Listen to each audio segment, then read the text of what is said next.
التماس همیشه این نیست که زانو بزنی و بگی نرو. گاهی همون 3 پیامیه که پشت سر هم میفرستی فقط چون جواب اولی رو نداده. خوشحالم که اینجایی. اینجا قراره با هم یکم واقعی تر به رابطه ها نگاه کنیم. بدون قضاوت، بدون توجیه. فقط بفهمیم چی داره میگذره. راستی اگه حس خوبی ازم گرفتی، سابسکرایب و زنگوله یادت نره. تو کانال تلگراممون هم حتما بیا. اونجا بیشتر کنار همیم. ببین، مرد وقتی میترسه از دست بده، خیلی وقتا اسم ترسش رو میذاره عشق. هی توضیح میده، هی پیام میده، هی میپرسه چی شد؟ چرا سرد شدی؟ من کاری کردم؟ بعد یواش یواش از یه مرد خواستنی تبدیل میشه به کسی که فقط دنبال یه قطره توجه میدوه. و این خطرناکه. چون زن ممکنه دلش بسوزه، ممکنه جواب بده، ممکنه چند ساعت آرومت کنه. اما کشش با دلسوزی زنده نمیمونه. اولین کاری که باید به جای التماس بکنی اینه. مکث کن. همین. نه پیام دوم، نه تماس پشت تماس، نه توضیح اضافه. نه اون جمله معروف که میگی فقط میخوام بدونم چی شده. گاهی واقعاً میخوای بدونی، اما گاهی فقط میخوای اضطرابت رو آروم کنی. فرق این دوتا رو بفهم. هریت لرنر تو کتاب د دنس آف انگر یه حرف مهم داره. میگه وقتی از روی ترس واکنش نشون میدی، معمولاً چیزی رو میگی یا انجام میدی که بعداً از خودت خجالت میکشی. پس وقتی جواب نمیده، وقتی سرد شده، وقتی حس میکنی فاصله افتاده، اول برگرد به خودت. نفس بکش. گوشی رو بذار کنار. ببین واقعاً چه اتفاقی افتاده، نه اینکه ذهنت چه فیلمی ساخته. مردی که مکث بلد نیست، خیلی زود خودش رو لو میده که آرامشش دست یکی دیگه است. زن وقتی ببینه تو با نبودن موقت او از هم نمیپاشی، تازه میفهمه با مردی طرفه که حضورش از نیاز نمیاد، از انتخاب میاد. حالا که مکث کردی، وقتشه دست از توضیح دادن زیاد برداری. چون دومین کاری که باید به جای التماس بکنی اینه.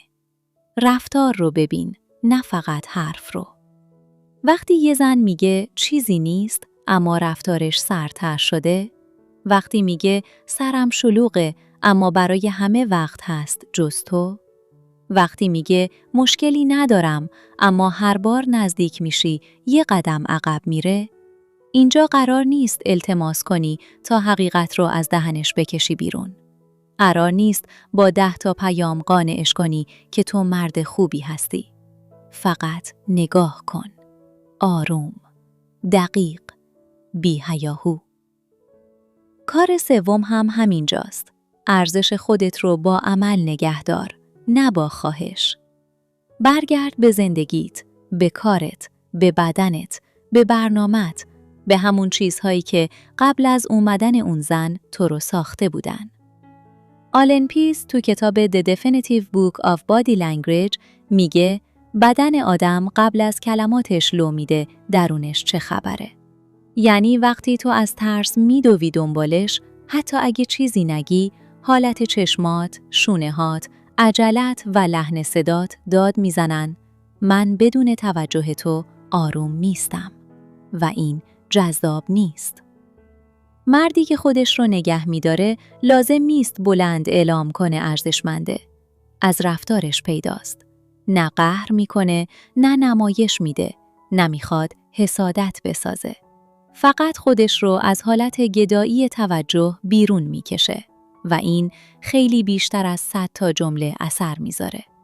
چون زنها فرق مرد مشغول به زندگی خودش و مردی که فقط داره ادای بی‌نیازی در میاره رو میفهمن. وقتی تو به جای دویدن دنبال توجه برمیگردی به ستونهای خودت، تازه حضورت وزن پیدا میکنه. و چیزی که وزن داره لازم نیست التماس کنه دیده بشه. حالا یه جایی میرسه که باید حرف بزنی. نه با خواهش، نه با لرزش، نه با اون لحن لطفاً یه کاری کن من آروم شم. با یه صدای تمیز، آروم، محکم. کار چهارم اینه. گفتگوی روشن بساز، نه صحنه التماس. فرقش چیه؟ التماس میگه خواهش میکنم نرو، من بدون تو نمیتونم. گفتگوی روشن میگه من رابطه‌ای میخوام که توش هر دو نفر انتخاب کنن بمونن، نه اینکه یکی مدام دنبال اون یکی بدوه. دیدی فرقش کجاست؟ یکی خودش رو میذاره پایین، اون یکی خودش رو نگه میداره، اما فرار هم نمیکنه. بعضی مردا فکر میکنن اگه قاطع باشن یعنی سردن. نه، قاطع بودن یعنی دلت هنوز گرمه، اما عزتت رو قربانی نمی‌کنی. یعنی میتونی بگی من دوستت دارم، اما نمیخوام رابطه‌ای بسازم که توش فقط من نگران از دست دادن باشم. این جمله سنگینه، چون نه تهدید داره، نه زاری، یه مرزه.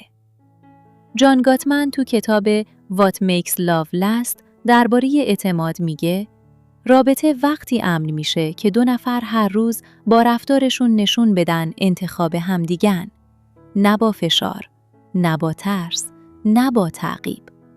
پس اگه سردی میبینی، اگه عقب کشیدن میبینی، اگه حس میکنی فقط تو داری رابطه رو زنده نگه میداری، به جای اینکه بیشتر بچسبی، واضح حرف بزن. بگو چی میخوای، بگو چی اذیتت میکنه. اما خودت رو نفروش، چون زنی که فقط با التماس میمونه واقعاً نمونده. فقط چند قدم دیرتر رفته. مرد جذاب اون نیست که هیچ وقت احساس نشون نمیده. اونیه که احساسش رو میگه، اما خودش رو برای شنیده شدن له نمیکنه. آخرش یه جا باید بتونی عقب وایسی، نه برای اینکه بازی در بیاری، نه برای اینکه تنبیهش کنی، نه برای اینکه حسادت بسازی و منتظر بمونی بدوه سمتت، برای اینکه خودت رو نجات بدی.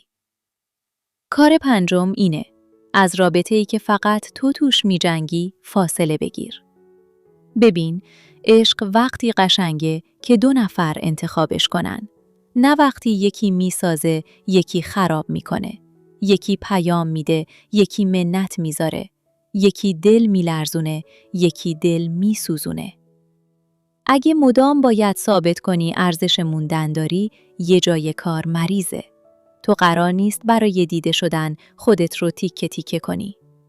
استر پرل تو کتاب Mating in Captivity درباره کشش یه نکته ظریف داره.